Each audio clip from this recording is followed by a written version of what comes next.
국가관은 어떠해야 되나? 우리가 잘못하면 그리스도인들도 휘둘릴 수 있습니다. 그리스도인들은 원래 세월호가 이렇게 침몰했잖아요. 그건 배를 잘못 만든 겁니다. 배는 어떠한 경우도 뒤집히면 안 되는 거예요. 중심축이 있어가지고 어떠한 경우든 이렇게 흔들릴 수 있지만 넘어가면 그건 안 되는 거예요. 잘못 만든 배예요. 그리스도인들도 흔들릴 수 있지만 넘어지면 안 되는 거예요. 이게 뭐냐면은 그리스도인들의 국가관은 이래야 됩니다. 로마서 12장 18절에 보면 할 수만 있으면 너희로서는 모든 사람으로 더불어 화목하라. 만약에 우리가 부부간에도 네가 먼저 잘못했잖아. 당신이 먼저 잘못했잖아. 성경은 누가 먼저 잘못했느냐를 따지라고 말씀하지 않으셨습니다. 누가 먼저 잘못했느냐, 누가 더 많이 잘못했느냐를 따지라고 성경에서는 그렇게 말씀하고 계시지 않습니다. 성경에서 말씀하고 계신 것은 모든 사람으로 더불어 화목하라고 말씀하신 것입니다. 그러면 우리는 일본 사람들하고도 화목해야 됩니다. 지난날 우리가 어떤 상처를 가졌든 어떤 과거가 있든 우리는 그렇게 하면 안 되는 거예요. 하나님께서 축복하시는 나라는 하나님이 기뻐하시는, 모든 사람들이 하나님이 기뻐하시는 삶을 살 때 그 사람을 축복하시고 그 나라를 축복하신다고 믿습니다. 아멘이십니까? 그런데 우리가 잘못하면요, 국가 지도자들이 국민을 등에 업고 싸웁니다. 잘못하면 일본 사람들은 혐한 감정, 한국 사람들은 반일 감정, 이거를 일으켜서 이런 국민들의 감정을 등에 업고 싸우는 거예요. 이게 잘못된 거예요. 그리스도인들은 그렇게 이런 감정에 휘둘려서 그렇게 편승해서는 안 됩니다. 저는 우리 국민들이 일본 물건을 사야 되냐 말아야 되냐, 저는 그거를 말하기는 참 곤란한 것 같다는 생각이 들고, 중요한 것은 우리는 모든 사람과 더불어 화목하라고 하신 주님의 말씀에 순종해야 됩니다. 그래서 지도자들 마음에 하나님이 없으니까 그렇게 사는 것 같아요. 그래서 첫째로 권하노니 너희는 지도자들을 위해서 기도하라. 지도자가 하나님께 다스림을 받으면 하나님 편에서 일을 할 겁니다.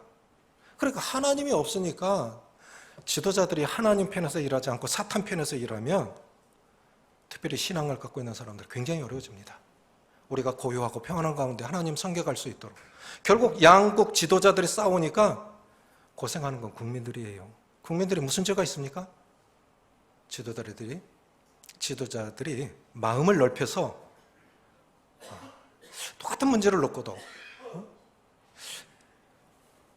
저는 누구도 지지하지 않는 사람이지만 옛적에 김대중 대통령을 박정희 대통령이 현해탄에 빠쳐 죽이려고 했어요. 고문을 당해갖고 다리를 절지 않습니까? 그런데 김대중 대통령이 박정희 대통령 기념관 지어주라고 그랬어요. 저는 여기서 이것이 그리스도인들의 마음이 이래야 된다. 그 사람이 나에게 어떤 상처를 주었든 중요한 건 그 사람의 잘한 거를 기억하고, 경제가 그래서 일어난 거 아니냐, 우리가 그래서 살만한 거 아니냐. 우리가 그리스도인들이 성도들을 대하든 이웃을 대하든 그분의 좋은 것만 기억하면 얼마나 그것이 복이 되겠습니까? 서로 좋은 것만 기억하면. 이웃 나라도 이웃을 바꿀 수는 없잖아요. 일본을 바꿀 수는 없잖아요. 그럴 것 같으면 우리가 잘 지내야 되죠. 그러니까 그리스도인들만이라도 중심을 잡고 그렇게 기도했으면 좋겠습니다. 서로 화목할 수 있도록. 일본에는 성도들 없을까요?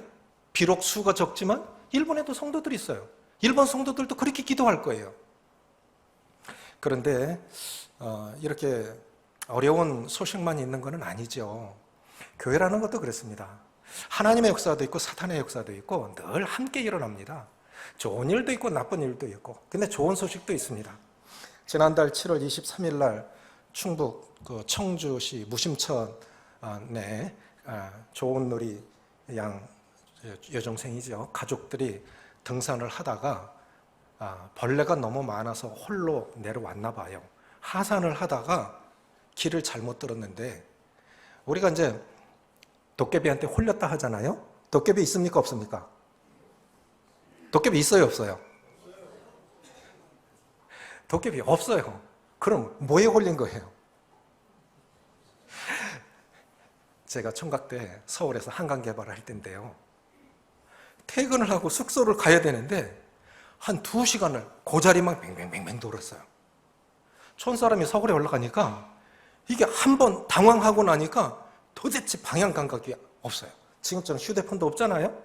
연락도 할 수가 없고. 그 자리만을, 나중에 정신 딱 차려보니까 방향 감각이 이제 오니까, 바로 곁에 있었어요. 숙소가. 근데 거기를 2시간을 돌았다니까요. 그래, 이 좋은 놀이 양도 그랬던 거예요. 내려오다가 이게 당황하니까 여기가 길이겠지. 점점 깊숙하게 들어갔는데 청주에서 실종이 됐는데 보은에서 찾았다고요. 엉뚱한 데서 찾았다. 얼마나 많은 사람들이 이 좋은 놀이 양을 찾기 위해서 투입이 되냐면 5,700명이 투입이 됐어요. 드론까지 띄웠어요. 열흘 동안 살아있다고 하는 것은 기적 아닙니까? 산이라고 하는 것이 낮에는 덥고 밤에는 춥죠. 그런데 상상을 해보세요. 남자들도 깊은 산 속에 홀로 남아있으면 무서운데 이 소녀 아이가 열흘 동안 산 속에 갇혀서 한밤을 그 밤을 보냈다고 생각해 보세요. 물? 하루 먹으면 없어요. 안 먹고 못 견디죠? 보니까 입술에도 그냥 흙이 묻어 있고 뭐 손도 그렇고 엉망이던데, 그러니까 너무 목마르니까 뭐 흙도 먹고 그냥 살아남으려고 별별 걸 다 했나 봐요. 추우니까 낙엽 끌어모아서 그 속에 숨은 거예요. 그런데 32사단 이 정찰견이 찾아냈어요. 이 소녀 아이를. 그런데 이 정찰견은 2km 밖에 있는 사람 냄새까지 맡는답니다. 그런 면에서는 개가 사람보다 나아요. 안 그래요? 5,700명 군경이 찾았다니까요. 드론까지 띄웠다니까요. 그런데 개가 가서 그 훈련을 얼마나 잘 받았는지, 개가 보고하는 자세를 할 땐 딱 앉는데요. 이게 보고하는 자세래요. 그리고 이렇게 앉아있으면 있다는 거예요. 그래서 찾아보니까 이 상사가 누리야 그러니까 네 그러더래요. 그래갖고 울컥했다는 거예요. 살아있구나. 살아있구나. 그래서 기적이 일어난 거 아니겠습니까? 오늘날 우리에게도 기적이 일어날 수 있습니다. 또 기적이 필요할 때가 있습니다. 살아가면서 기적이 필요할 때가 있습니다. 기적은 필요 없어 하는 사람은요, 아직 인생 풍파를 안 겪어본 사람이에요. 뭔가를 모르는 사람이에요. 살아가면서 정말 기적이 필요할 때가 많이 있습니다. 요한복음 4장 보시겠습니다.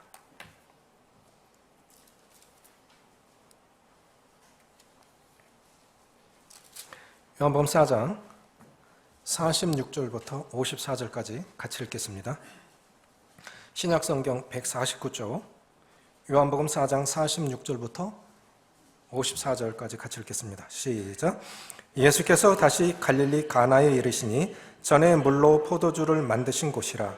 왕의 신하가 있어 그의 아들이 가버나움에서 병들었더니 그가 예수께서 유대로부터 갈릴리로 오셨다는 것을 듣고 가서 청하되 내려오셔서 내 아들의 병을 고쳐주소서 하니 그가 거의 죽게 되었음이라.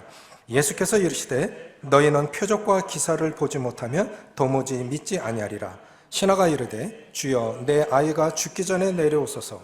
예수께서 이르시되 가라 내 아들이 살아있다 하시니 그 사람이 예수께서 하신 말씀을 믿고 가더니 내려가는 길에서 그 종들이 오다가 만나서 아이가 살아있다 하거늘 그 낳기 시작한 때를 물은즉 어제 7시에 열기가 떨어졌나이다 하는지라. 그의 아버지가 예수께서 내 아들이 살아있다 말씀하신 그 때인 줄 알고 자기와 그 온 집안이 다 믿으니라. 이것은 예수께서 유대에서 갈릴리로 오신 후에 행하신 두 번째 표적이니라. 기적은 어떻게 오나라는 제목으로 말씀을 드리겠습니다. 요한복음에 우리 주님의 공생 가운데 행하신 기적이 많이 나와 있는데 첫 번째 표적과 두 번째 표적이라고 이렇게 말씀을 하셨습니다. 기적과 표적의 차이는 뭘까요? 기적은 사람이 행할 수 없는 것이 행해질 때 기적이라고 그랬죠. 그런데 표적은 교훈을 목적으로 행하는 기적을 표적이라고 합니다. 교훈을 주기 위해서 행하는 기적을 표적이라고 합니다. 첫 번째 표적은 무엇입니까? 요한복음 2장에 나오는 갈릴리 가나의 물이 포도주가 되는 사건이죠. 그렇죠? 두 번째 표적은 여기 지금 가버나움에 있는 왕의 신하의 아들이 살아난 거예요. 여기서 왕의 신하라고 하는 것은 당시 4명의 왕이 있었죠. 헤롯 안디바의 신하입니다. 그러면 이 첫 번째 기적과 첫 번째 표적과 두 번째 표적의 특징들이 뭐냐를 살펴보는 것이 먼저 중요한 것 같아요. 첫 번째 표적과 두 번째 표적의 특징은 뭐냐? 첫째, 잘 기억하십시오. 내 생애 가운데도 정말 기적이 필요합니다. 이 땅에 사는 동안 주님은 여전히 기적이 하나님이시기 때문에 히브리서 13장 8절에 보면 예수는 어제나 오늘이나 동일하시니라.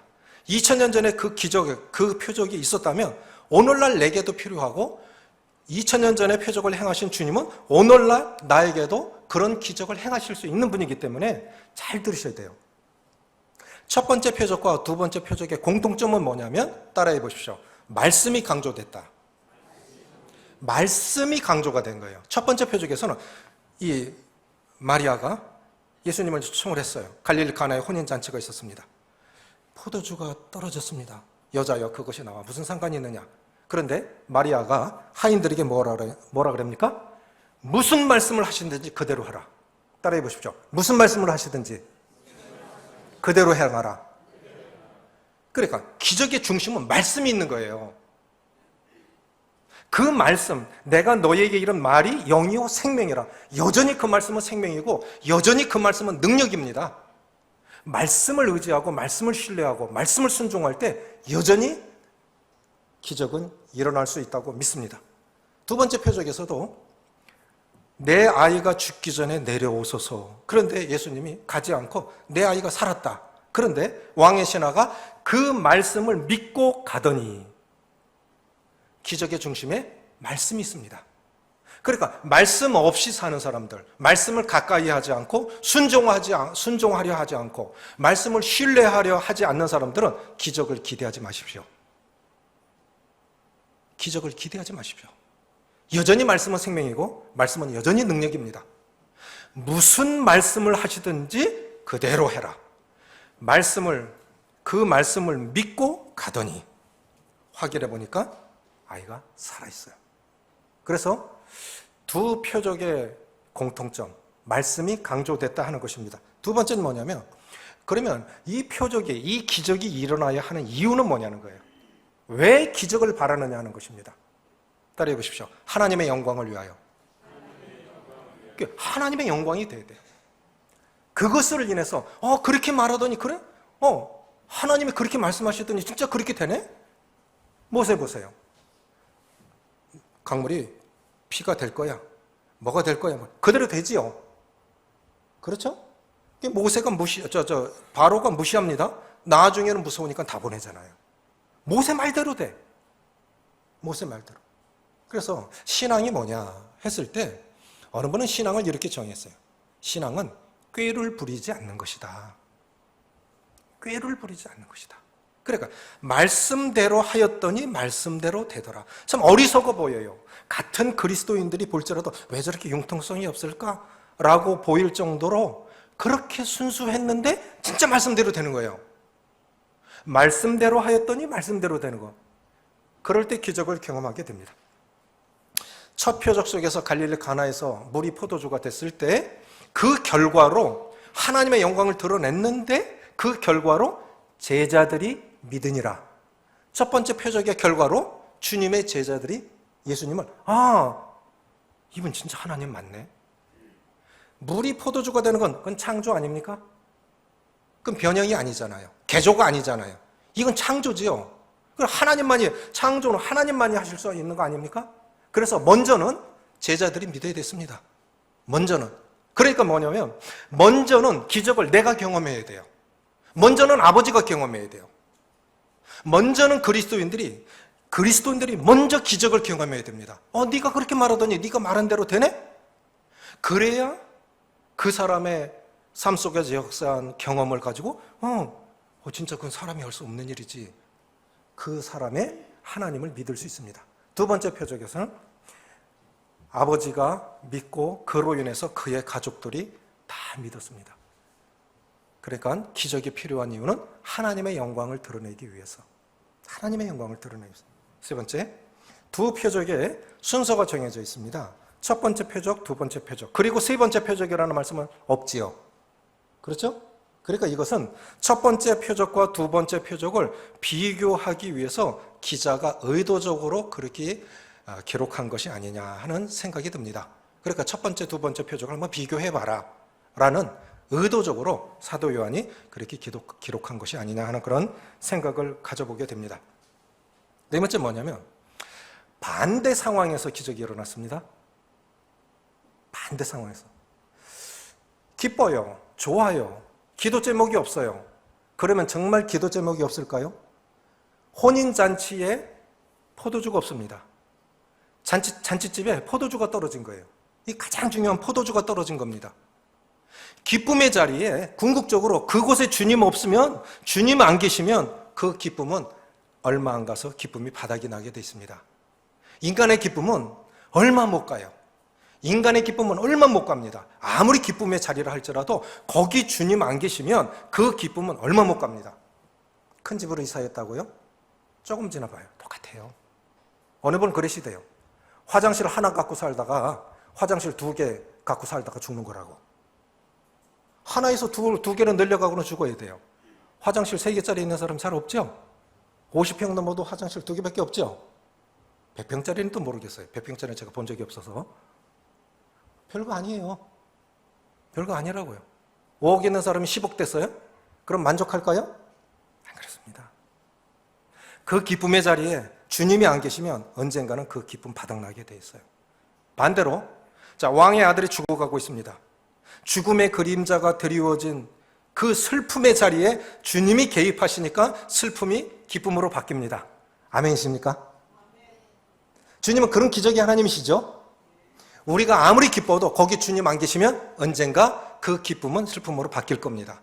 그런데 아무리 슬픔의 자리일지라도, 눈물의 자리일지라도, 고난의 자리일지라도 거기 주님 계시면 눈물을 기쁨으로 바꾸시는 분이 주님이십니다.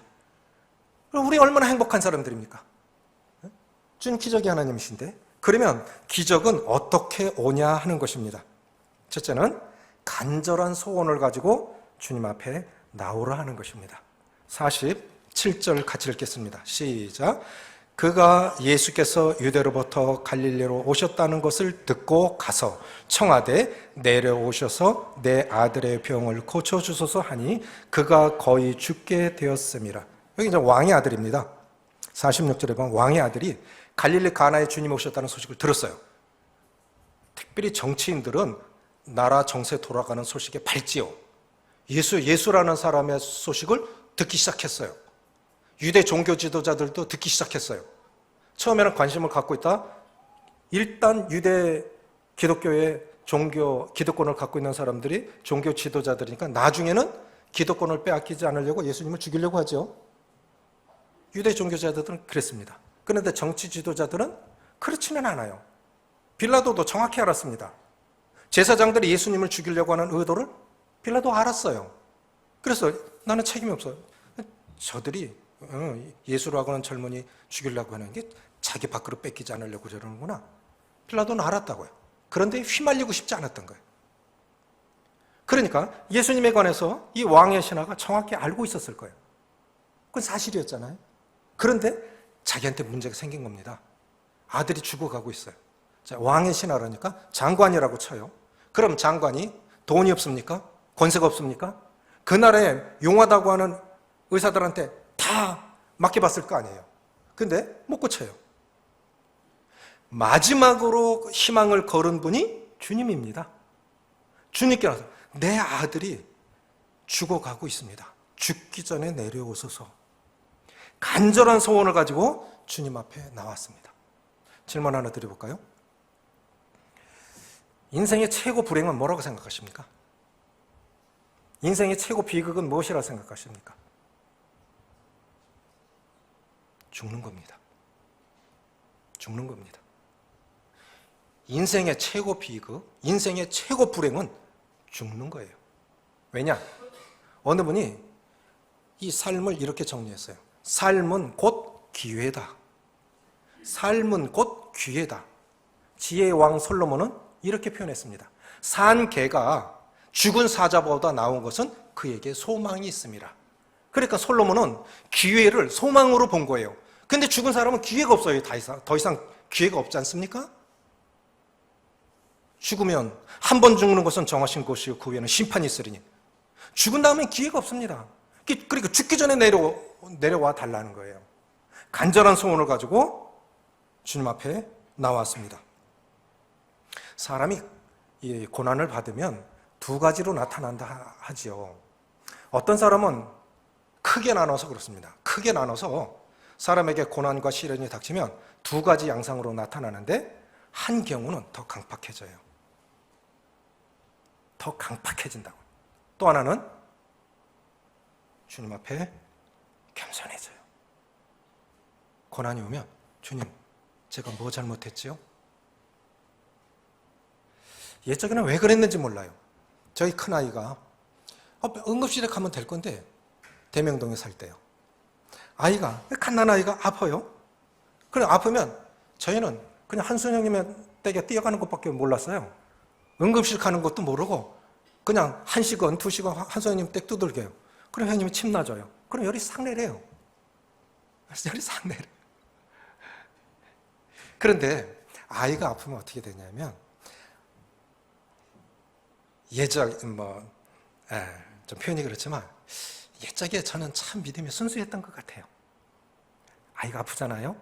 그러면 응급실 가는 것도 모르고 주님, 제가 뭐 잘못했지요? 아이가 아프면 먼저 기도하는 건요. 주님, 제가 뭐 잘못했지요? 그렇게 기도했어요. 우리 어떻게 기도합니까? 우리 어떻게 말합니까? 어려우면 비판하려 해요. 욕해요. 두고두고 기억해요. 우리 믿음을 잘 점검하실 필요가 있어요. 어느 C.S. 루이스 유명한 기독교 변증가지요. 나니아 연대기 보셨습니까? 나니아 연대기에 나오는 사자가 예수님입니다. 사자가 죽었는데도 살아나잖아요. 예수님이에요. 그렇게 비유한 거예요.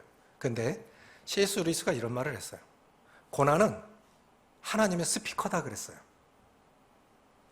목이 약해서 이제 하루에 2시간만 말씀을 전해도 목이 아파요. 일부 시간에 학생들에게 볼륨을 높여놓고 스피커로 얘기를 했어요. 조그맣게 얘기해도 되더라고요. 목을 좀 아꼈는데, 그런데 크게 얘기해야 알아듣는 경우가 있어요. 정신 차려!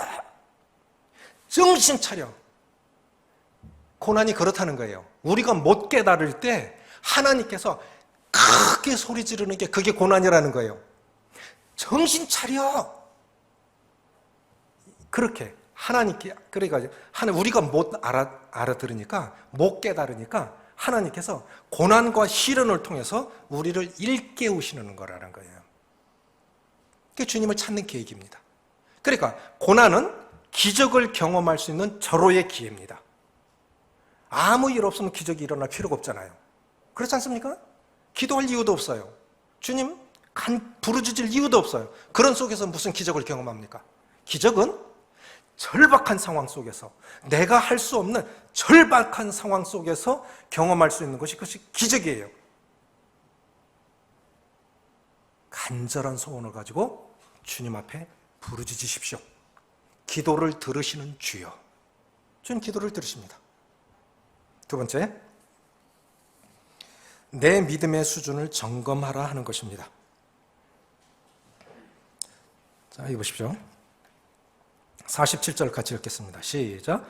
그가 예수께서 유대로부터 갈릴리로 오셨다는 것을 듣고 가서 청하되 내려오셔서 내 아들의 병을 고쳐주소서 하니 그가 거의 죽게 되었습니다.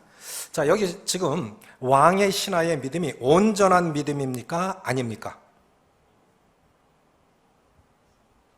믿음이 있어요. 믿음이 있으니까 온 겁니다. 그런데 온전한 믿음입니까? 아닙니까? 온전한 믿음이 아니에요. 예수님은 죽은 후에도 살릴 수 있는 분이죠. 그런데 지금 왕의 신하는 뭐라 그럽니까? 어느 분이 삶은 곧 기회다. 똑같이 말한 거예요. 죽으면 끝인데 그건 소용없어요. 내 아이 죽으면 예수님 필요 없습니다. 내 아이 죽기 전에 좀 와주십시오. 또 내 아이가 죽기 전에 내려오셔서 주님 안 가지시고도 고치실 수 있는 분이죠. 맞습니까? 거기까지는 믿음이 없었어요. 그런 믿음은 없었던 거예요. 그런데 우리가 기억해야 할 것이 있어요. 그런 믿음이었는데 그 수준의 믿음을 주님께서 꾸짖지 아니하시고 책망하지 아니하셨다는 겁니다. 이것이 축복이에요.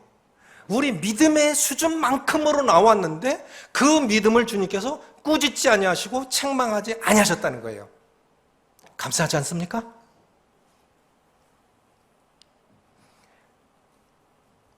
지난 주 초에 우리 권재순 자매님 남편 권영일 씨 밤에 넘어지신 것 같아요. 그런데 119 구급대원이 영남대병원으로 응급실로 모시고 간 거예요. 어떻게 가족들에게 연락이 닿아서 딸이 간호사로 근무하는 파티마병원 응급실로 이제 옮겼다는 소식을 들었어요. 그것이 수요일입니다. 의식은 아직 다 돌아오지 않았다는 소식을 들었어요. 그래서 갔습니다. 그래서 자매님이 이제 영대병원에 자료 이렇게 받으러 가셨을 동안 제가 간호를 했어요. 그런데 이 변 속에 피가 섞여 나오는 거예요. 혈류. 그러니까 이제 이 소변줄을 꼽았는데 의식이 다 안 돌아왔으니까 소변줄을 뽑으려고 하니까 손과 발을 다 묶어놓은 겁니다. 그 본인은 어쨌든 그 묶인 곳을 벗어나려 하고 또 이 간호사들은 풀어주면 안 되니까 얼마나 용을 썼겠습니까? 그 나중에 지금도 보시면 여기 상처가 있지만 이 팔뚝이요 뜨거운 물에 익어놓은 것처럼 훌렁 벗어졌어요. 이게 훌렁 벗어졌어요. 얼마나 용을 쓰셨는지. 그래 목요일날 자매님 수요일날 밤새도록 간호하시고 한잠도 못 주무셨다는 또 소식을 듣고 내가 목요일날 내가 간호해야지. 남자니까 가능하잖아요. 그렇죠? 여자일 것 같으면 제가 못 가는데 남자이니까 오히려 남자가 더 편하죠. 난 시간이 있으니까 제가 9시부터 오후 2시까지 간호를 했어요. 근데 신경정신과 과장님이 오셨어요. 환자하고 어떤 관계십니까? 저는 목사입니다. 그랬더니 예? 자기 교회 다니는 사람이야. 자기 생각에 가족도 아닌데 목사님이 여기서 간호를 하세요? 예. 지금 부인은 한잠도 못 주무시고 또 부가세 신고도 해야 돼서 제가 대신 하고 있습니다. 그래 조금 있더니 소변이 맑네? 소변 색깔이 맑네? 풀어도 되겠네? 그러는 거예요. 풀어도 돼요?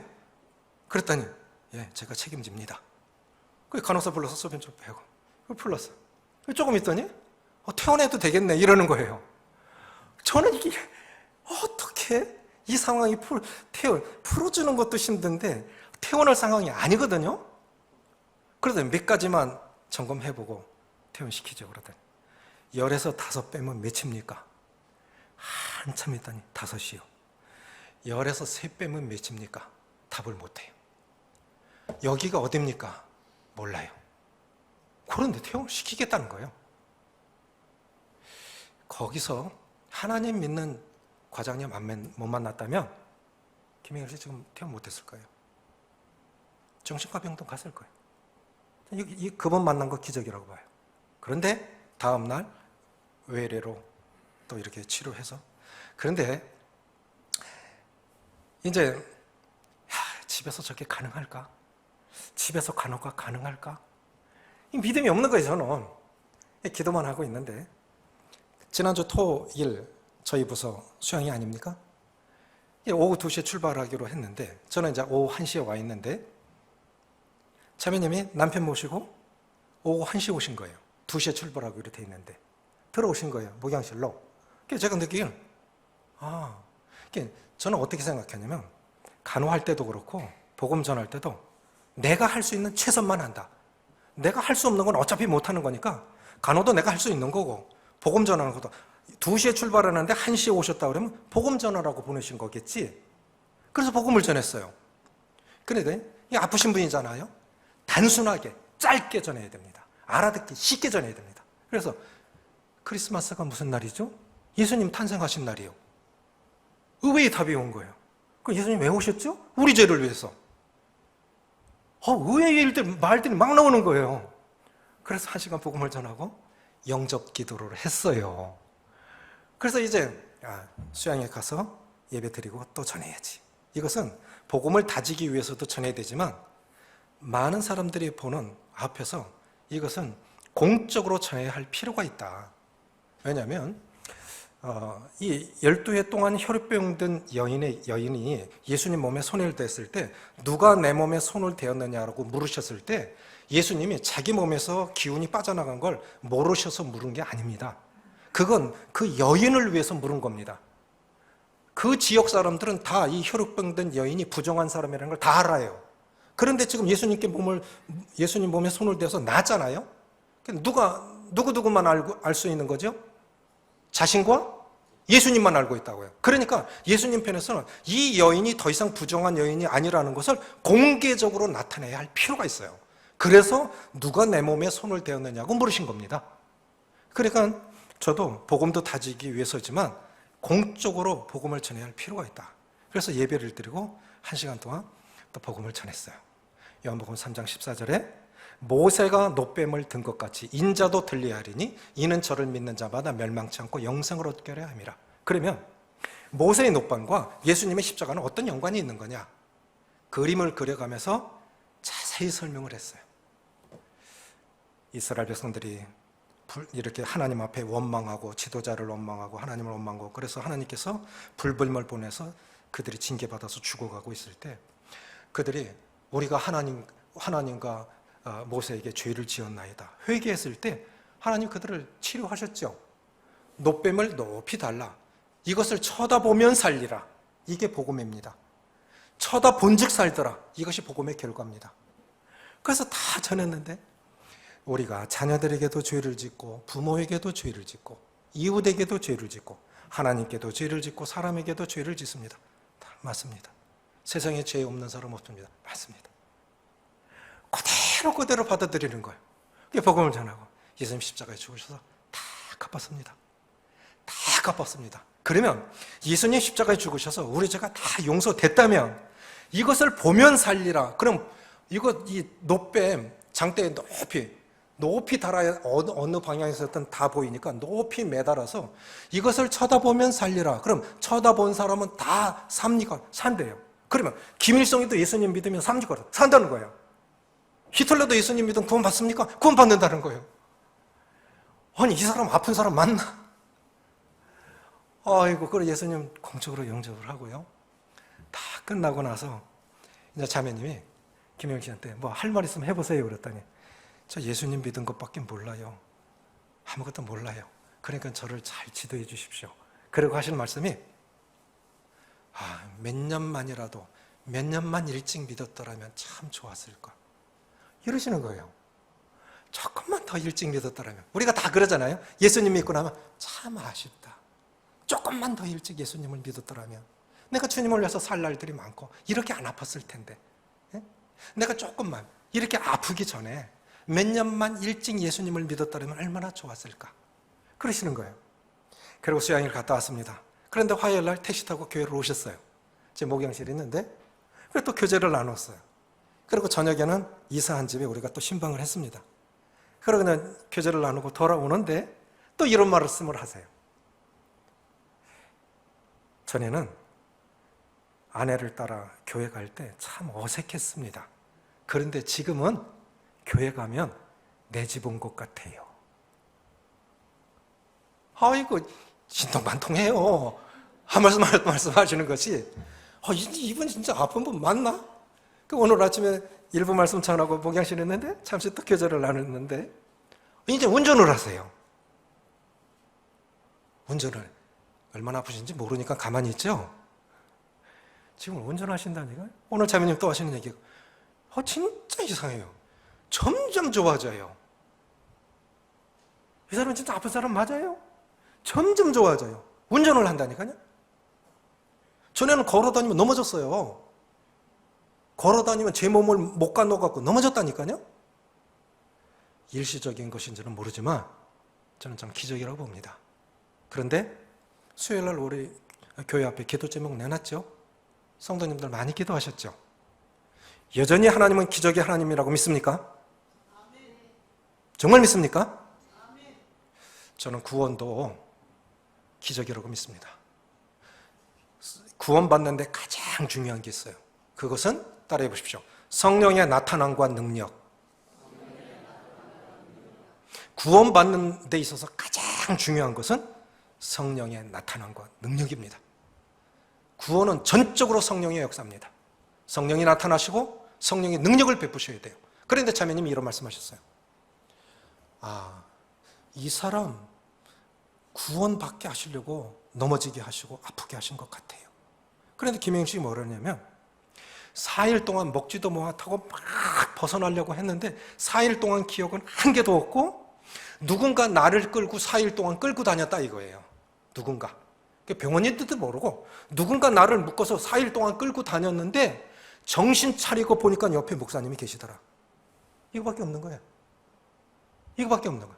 그래 자기는 어쨌든 탈출하기 위해서 용을 썼으니까 가죽이 훌렁 벗어질 정도로 그렇게 용을 쓴 거예요. 그런데 김영 씨가 그때 이래다 죽겠구나. 이래다 죽겠구나. 거기까지 놔주신 거예요. 그게 필요했던 거예요. 김영 씨한테. 그런 낮아짐이 필요했던 겁니다. 그랬을 때 그런데 참 하나님이 어떻게 역사하셨냐면 지난번에 침례식 때요. 구원도 안 받은 사람이 침례식을 보면서 울었대요. 주님의 마음을 그렇게 열리게 하시고 감동하신 것 같아요. 그때부터 열리기 시작한 거예요. 그리고 넘어진 거거든요. 그래서 놔주신 거예요. 그러면 사람이 구원받는 데 있어서는 기적이 필요한 거죠. 그럼 오늘날도 여전히 그런 기적은 일어날 수 있는 것입니다. 자, 그런 기적을 우리가 기도해야 되겠죠. 기적은 어떻게 일어나는 것입니까? 간절한 소원을 가지고 주님 앞에 나오십시오. 두 번째는 우리의 믿음의 수준을 한번 점검해 보십시오. 내 믿음의 수준은 어느 정도인가? 그럴지라도 그 믿음의 수준만큼만이라도 가지고 주님 앞에 나오면 주님이 그 믿음을 축복하시고 보상하십니다. 우리가 고난을 당하면 사람들이 두 가지 양상으로 나타난다고 그래요. 하나는 고난이 올 때 어떤 사람은 더 강팍해집니다. 더 강팍해집니다. 성령이 그 안에 성령이 안 계신 것이 아니라 성령을 무시하고 소멸하니까 강팍해지는 거예요. 사울처럼. 그런데요, 고난이 오면 우리는 납작 엎드려야 돼요. 그럼 주님이 축복하십니다. 고난이 올 때 납작 엎드리십시오.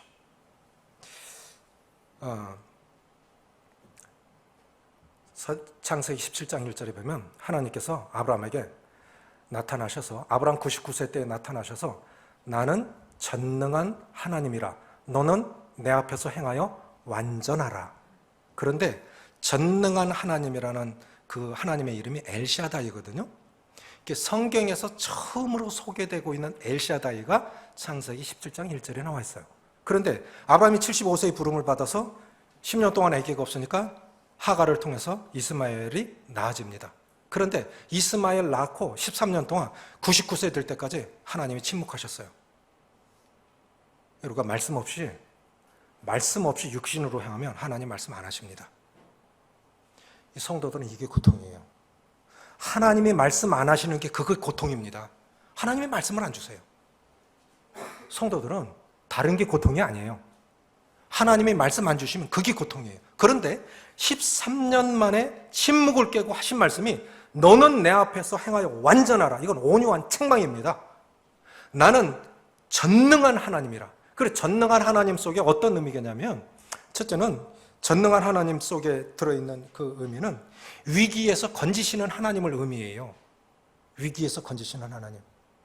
99세 때 나무 톱같이 죽은 몸, 살아는 경수가 끊어졌고, 그런데 하나님 편에서는 문제가 안 됩니다.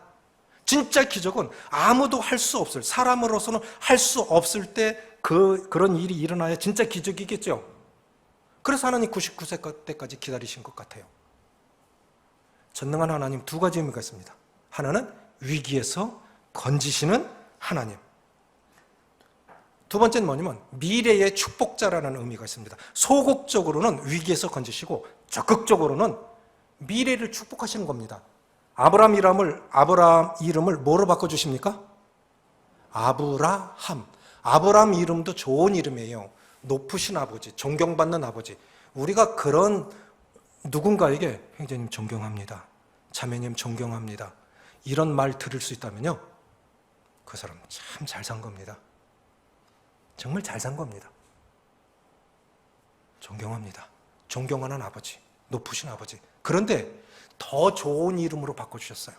아브라함을 축복하시기 위해서 이름까지 바꿔주신 거예요. 아브라함. 이건 열국의 아버지. 그냥 존경받는 아버지가 아니라 열국의 아버지로. 그러니까 아브라함을 축복하시기 위해서 이름까지 바꿔가시면서 축복하신 거예요. 그 하나님이 우리 하나님이십니다.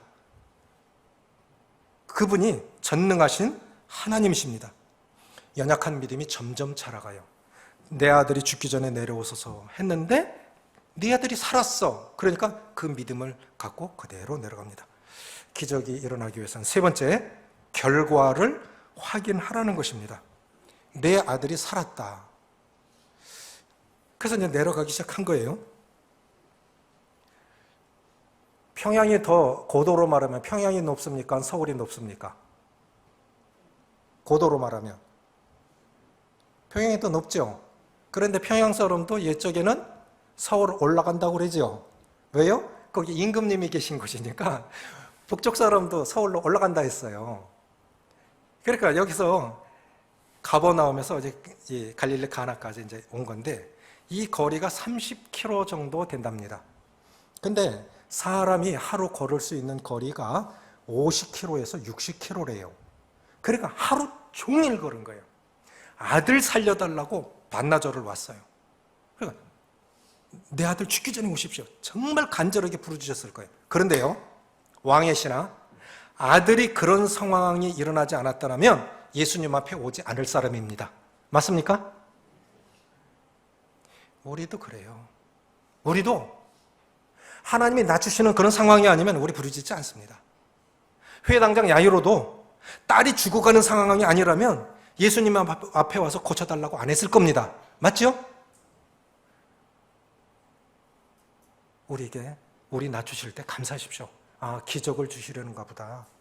우리에게 기적을 주시려는가 보다.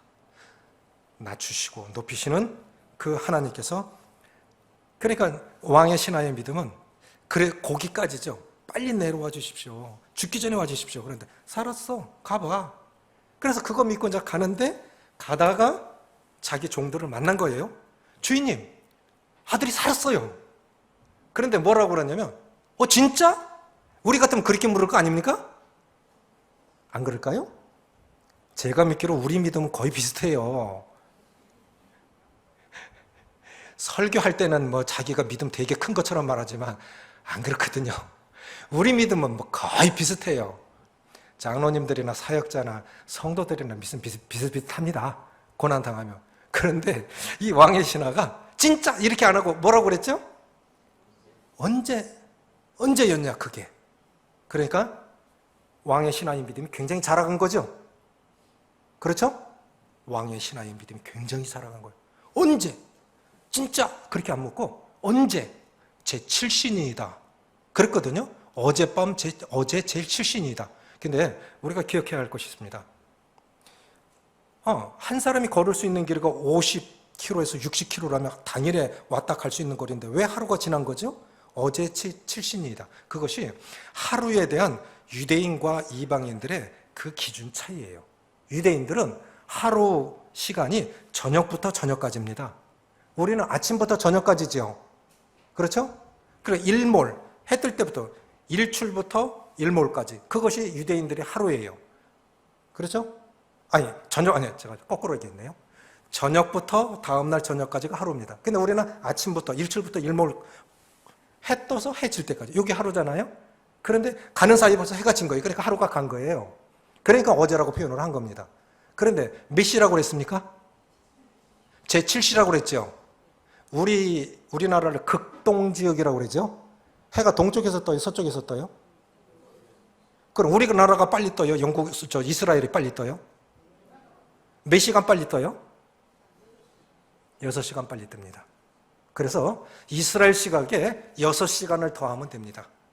이스라엘 시각에 6시간을 더하면 우리 시각이에요. 그러니까 제7신이다. 그럼 6시간 더하면 몇 시죠? 13시입니다. 그럼 몇 시죠? 오후 1시입니다. 언제 떨어졌냐? 제7신이다. 오후 1시에 나왔어요. 예수님이 그때 말씀하셨어. 그 시각에. 헤로바도 정오 오후 1시. 바로 그때야. 예수님 말씀하셔서 그때. 중요한 건 우리가 기적이 일어날 때 그 기적을 확인하는 거 참 중요합니다. 그 사람이 한 게 아니에요. 우리가 한 게 아니에요. 그래서 아버지가 주님을 의지하고 주님을 경험하니까 누가 나아요? 아들이 나왔어요. 아버지 믿음으로 누가 나왔다고요? 들것에 들려왔던 그 중풍병자 누구의 믿음으로 나온 겁니까? 친구들 믿음으로 나왔습니다. 그러니까 내 믿음이 아니어도 좋습니다. 누구의 믿음으로든 아버지의 믿음으로든 친구의 믿음으로든 누구의 믿음으로든 나으면 되는 거예요. 그렇죠? 그럼 우리는 정말 기적의 주인공들이 좀 되셨으면 좋겠어요. 정말 기적의 사람이 되어졌으면 좋겠습니다. 그래서 이런 기적을 경험을 했습니다. 시편 기자 이런 고백을 합니다. 하늘에서는 주 외에 누가 있으리요? 땅에서는 주밖에 나의 사모할 자 없나이다. 살면 살수록 느껴지는 것은 우리 사회 보시는 형제님이 나도 나이가 들어가는가 봅니다. 몇 살 먹었다고? 그런데 다 정상이에요. 그 나이에 기억 안 나는 것도 정상이고요. 제가 냉장고 속에서 휴대폰 꺼내는 것도 정상이고요. 그거 잘못된 거 아니에요. 다 그래요. 살아가면 살아갈수록 느끼는 게 뭐냐면 우리는 정말 한계가 있어요.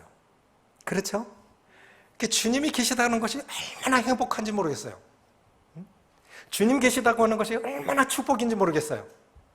하늘에서는 주 외에 누가 있으리요? 땅에서는 주밖에 나의 사모할 자 없나이다. 아멘이십니까? 하늘에서도 땅에서도 주님밖에 없어요. 그래서 주님을 의지하는 건 마지막 수단이 아니라 유일한 수단입니다. 아멘이십니까? 한번 열심히 해봐요. 할 수 있는 거 다 해봐요. 안 돼요. 안 돼요. 저는 큰 소리 치는 사람들 보면요. 저래도 한 방 맞지. 한 방 맞지. 한 방 큰 코 닥쳐봐야 겸손해지지. 인간요. 다 거기서 거기입니다. 다 하나님의 은혜가 필요한 자들입니다. 하나님의 불쌍히 여김이 필요한 자들입니다. 그래서 내가 살아가는 것은 기적이요. 하나님의 은혜라고 고백할 그럴 수밖에 없는 연약한 자들입니다. 2000년이 지났지만 주님은 여전히 기적의 하나님이십니다. 히브리서 13장 8절에 예수는 어제나 오늘이나 동일하십니다. 그 하나님 믿고 기적의 주인공들이 되시기를 빕니다. 기도하시겠습니다.